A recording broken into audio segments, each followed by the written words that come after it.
Assalamualaikum warahmatullahi wabarakatuh. Uh, Pada kesempatan ini, mata kuliah politik hukum akan mengangkat tema mengenai paradigma hukum yang berbasis Pancasila. Nah, secara lebih spesifik lagi, kita akan membahas realitas sosial dan realitas hukum di Indonesia. Ya, baik.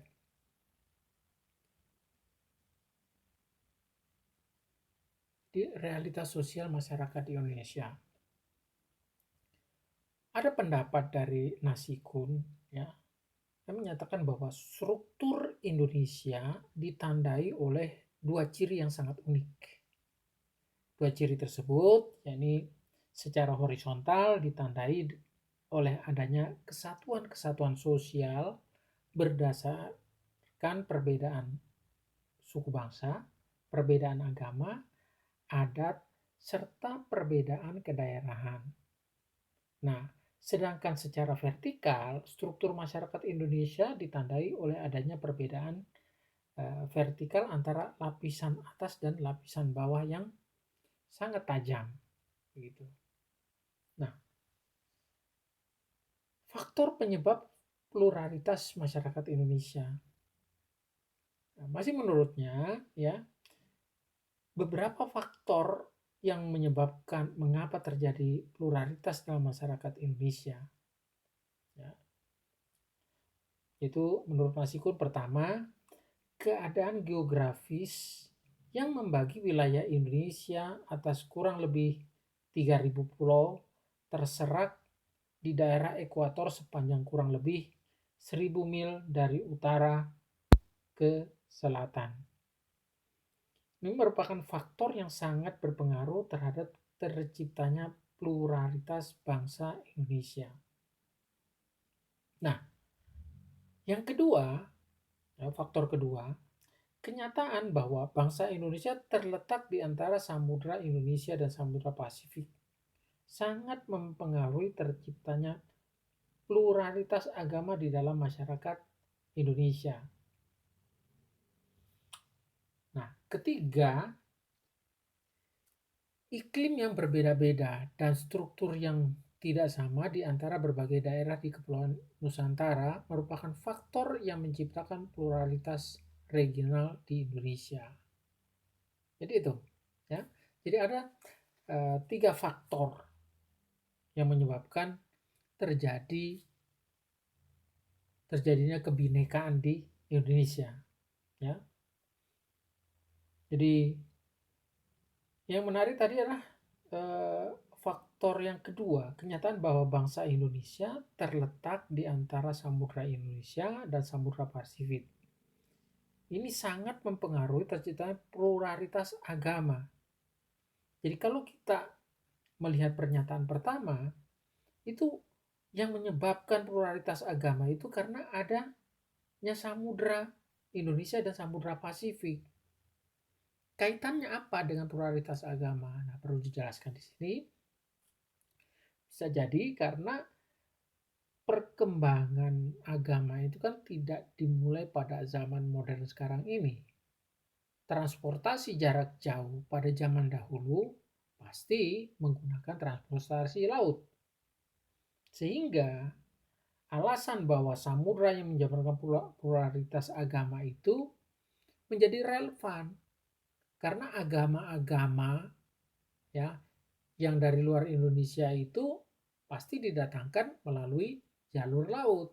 Misalnya agama Hindu kan dari India. Jadi tidak mungkin agama yang dilahirkan di India secara tiba-tiba sekonyong-konyong itu ada di Indonesia. Kan tidak mungkin. Pasti orang-orang India yang berkunjung ke Indonesia, ya, menyebarkan agama tersebut. Demikian juga Islam yang berasal dari tanah Arab. Atau bangsa-bangsa Eropa yang datang ke Indonesia membawa agama Kristen Katolik. Ya, semua melewati samudra. Gitu. Ya. Nah, itu kan kalau kita lihat letaknya tadi kan dia berada dari sisi barat, berarti lewat samudra Indonesia. Lantas apa pengaruhnya dengan samudra Pasifik? Nah, Bisa jadi kalau kita mengamati perjalanan Magalhães ya, berdasarkan pelajaran sejarah, itu kan dia berasal dari Spanyol melewati Amerika Selatan, kemudian tembus ke Samudra Pasifik. Dari Samudra Pasifik ya akan menuju ke Indonesia kalau mengikuti rute dari Magalhães. Gitu. Tapi kita tidak akan terlalu jauh berbicara mengenai sejarah itu.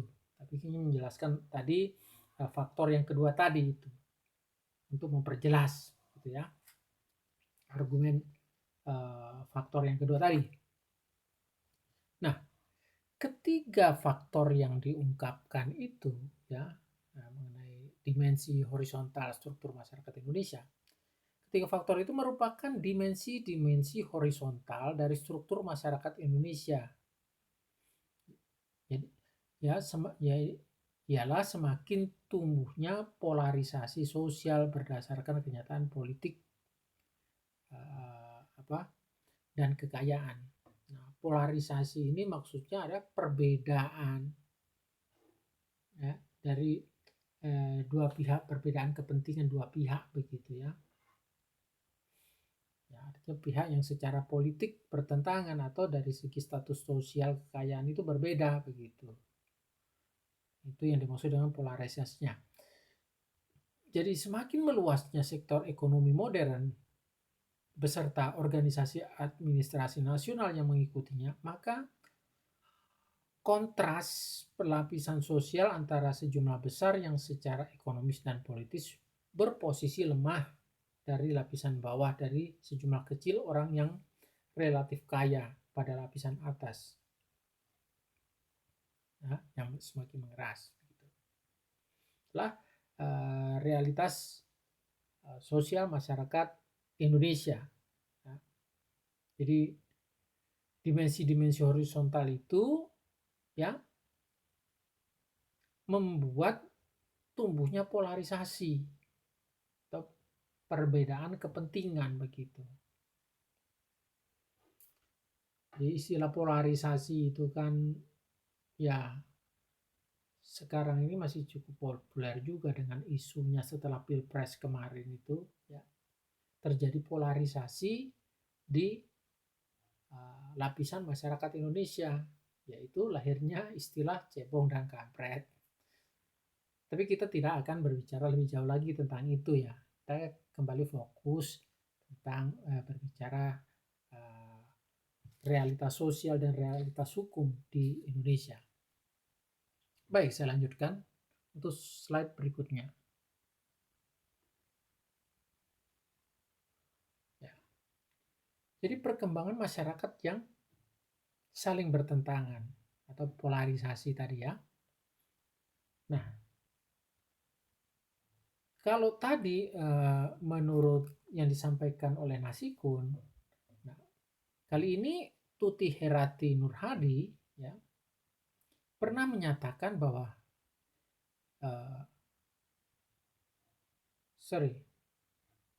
belum sampai di situ.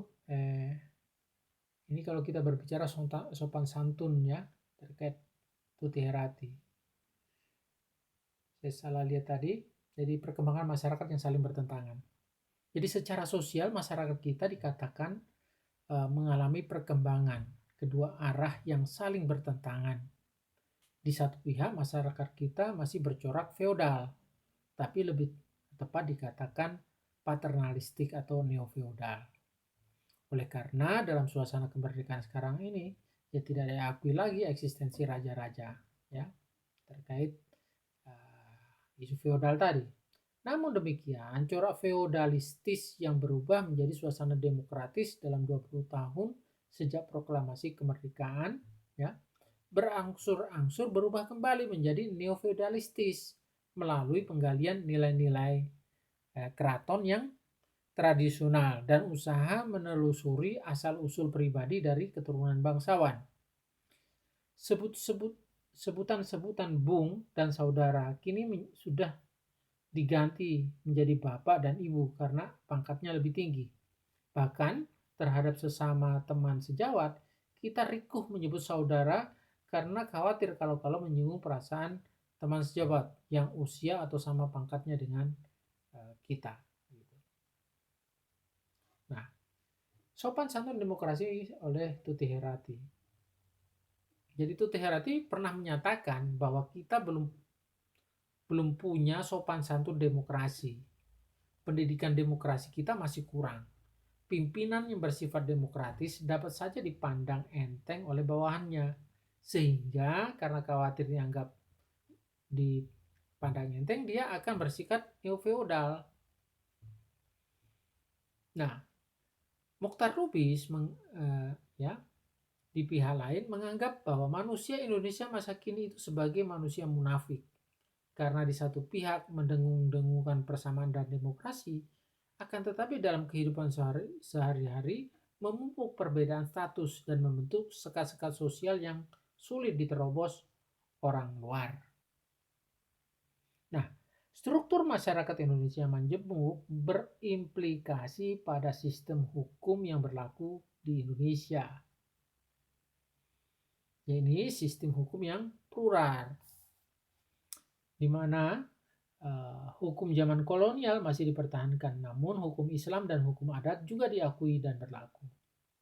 Di samping usaha pemerintah untuk membentuk hukum nasional yang cenderung untuk melakukan unifikasi hukum secara sentralistik. Ya. Baik, berikutnya.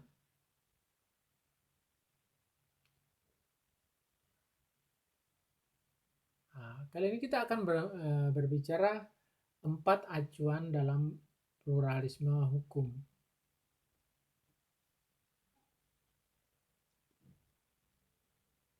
Nah, kerumitan persoalan hukum yang dihadapi saat ini tidak dapat dilepaskan dari adanya pluralisme hukum dalam masyarakat. Dalam konteks Indonesia, ya, masalah-masalah pluralisme mengacu pada 4 hal sebagaimana yang dikemukakan oleh Sulistiowati Irianto. Nah, pertama yaitu kompleksitas pluralisme hukum dan sistem hukum negara maupun sistem hukum rakyat. Jadi kompleksitas itu meliputi pluralisme sistem hukum negara maupun sistem hukum rakyat. Dalam kehidupan sehari-hari, kita dapat jumpai adanya bermacam-macam sistem hukum lain di samping hukum negara, yaitu hukum adat, agama, kebiasaan-kebiasaan, kesepakatan-kesepakatan, atau konvensi-konvensi sosial lain yang sudah dihayati sebagai hukum oleh masyarakat. Dengan perkataan lain, hukum negara bukanlah satu-satunya hukum yang memonopoli atau satu-satunya acuan yang mengatur hubungan-hubungan sosial warga masyarakat dalam kehidupan sehari-hari. Ya. Tuh, yang pertama.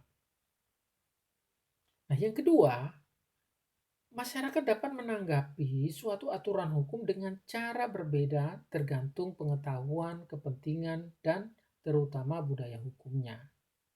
Masalah pluralisme hukum tidak hanya terdapat pada adanya keanekaragaman hukum, tapi juga pada individu-individu yang menjadi subjek lebih dari sistem hukum.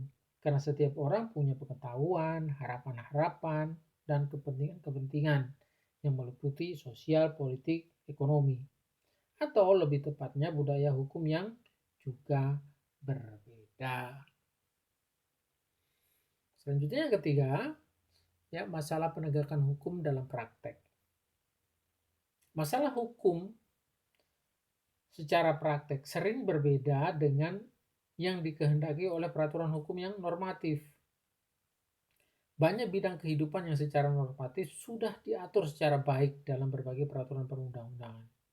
Namun, karena berbenturan dengan alasan-alasan di luar hukum, misalnya politik atau ekonomi, nah ini menyebabkan aturan tersebut tidak dapat sepenuhnya dilaksanakan secara praktik. Dalam hal ini, praktik penegakan hukum yang dibebani oleh faktor politik dan ekonomi menjadi penanaman saham dalam tanda kutip keterpurukan kondisi hukum secara keseluruhan. itu ya. Nah, yang keempat itu peranan hukum adat dalam hukum nasional. Ya, peranan ini tidak dapat diabaikan. Pengaruh hukum dalam perkembangan hukum nasional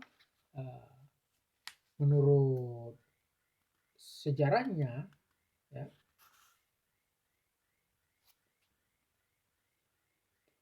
tidak dapat diabaikan dengan sistem hukum lokal yang terkandung kearifan budayanya. Jadi ini diperlukan bagi masyarakat yang bersangkutan untuk tetap dapat melangsungkan kehidupannya. Jadi itu. Jadi saya kira singkat saja yang saya sampaikan terkait tema mengenai realitas sosial dan realitas hukum di Indonesia.